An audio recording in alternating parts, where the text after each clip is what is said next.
അൻസാരികളുടെ റസൂലിനെ കൊണ്ടേയല്ലോ ഇസ്ലാമിക ചരിത്രത്തിൽ യസ്രിബിലേക്ക് വിളിച്ചത്. നിങ്ങൾ ഇങ്ങോട്ട് പോരും, ഇങ്ങോട്ട് പോരും. അന്ന് അബ്ബാസ് ബിൻ അബ്ദുൽ മുത്തലിബ് റളിയല്ലാഹു അൻഹു അൻസാറുകളോട് മദീനയിൽ നിന്ന് മക്കയിൽ നിന്ന് മദീനയിലേക്ക് റസൂലിനെ വിളിക്കുന്ന ആ ഒന്നാം അഖബ ഉടമ്പടി, രണ്ടാം അഖബ ഉടമ്പടിയുടെയൊക്കെ പശ്ചാത്തലത്തിൽ ചരിത്രത്തിൽ നമ്മൾ വായിക്കുന്ന ഭാഗമുണ്ട്. 80ഓളം യസ്രിബുകാർ വന്നു, അവര് റസൂലിനെ വിളിച്ചു. അപ്പോ അബ്ബാസ് ബിൻ അബ്ദുൽ മുത്തലിബ് എഴുന്നേറ്റ് എന്നിട്ട് പറഞ്ഞ്, യസ്രിബുകാരെ, നിങ്ങള് 1000 വട്ടം ആലോചിച്ചിട്ട് തീരുമാനമെടുത്താൽ മതി. ഈ മുഹമ്മദിന്, ഈ പ്രസ്ഥാനത്തെ, അതിന്റെ നിലപാടുകളെ, അതിന്റെ ആശയങ്ങളെ, ആ പ്രവാചകൻ പ്രതിദാനം ചെയ്യുന്ന വിശുദ്ധ ഖുർആനിന്, ഞാൻ അതെടുത്ത് പറഞ്ഞാട്ടോ, അതാണ് പറഞ്ഞതിന്റെ അർത്ഥം.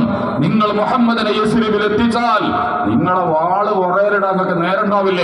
നിങ്ങളുടെ കുട്ടികൾ വധിക്കപ്പെടും, നിങ്ങളുടെ ഇണകൾ വധിക്കപ്പെടും, നിങ്ങളുടെ മാതാപിതാക്കൾ വധിക്കപ്പെടും, നിങ്ങൾ വധിക്കപ്പെടും. സകല അറബ് സമൂഹവും നിങ്ങൾക്കെതിരെ തിരിയും. കറുത്തവനും വെളുത്തവനും ഉരുണ്ടവനും കുറിയവനും നീളമുള്ളവനും ആ റോമും പേർഷ്യയും ഒക്കെ നിങ്ങൾക്കെതിരെ വരും. അപ്പൊ പിന്നെ നിങ്ങൾ ആലോചിക്കേണ്ടി വരും, എന്ത് വേണ്ടിയിലായിരുന്നു ഈ വയ്യാവേലി, ഇതിനെ കൊണ്ടുവന്നുകൊണ്ടാണ് യസ്രിബിൽ ഗതികേടുണ്ടായത് എന്ന് നിങ്ങൾ ആലോചിച്ച് അബദ്ധത്തിൽ കുരുങ്ങാതിരിക്കണമെങ്കിൽ, ഇപ്പൊ ഞങ്ങളെടുത്ത് കുറച്ച് കഷ്ടപ്പാട് ബുദ്ധിമുട്ടൊക്കെ ഉണ്ട് മക്കയിലെ, എന്നാലും മുഹമ്മദ് സുരക്ഷിതനാണ്. ഹാഷിം കുടുംബം അദ്ദേഹത്തെ സംരക്ഷിക്കുന്നുണ്ട്.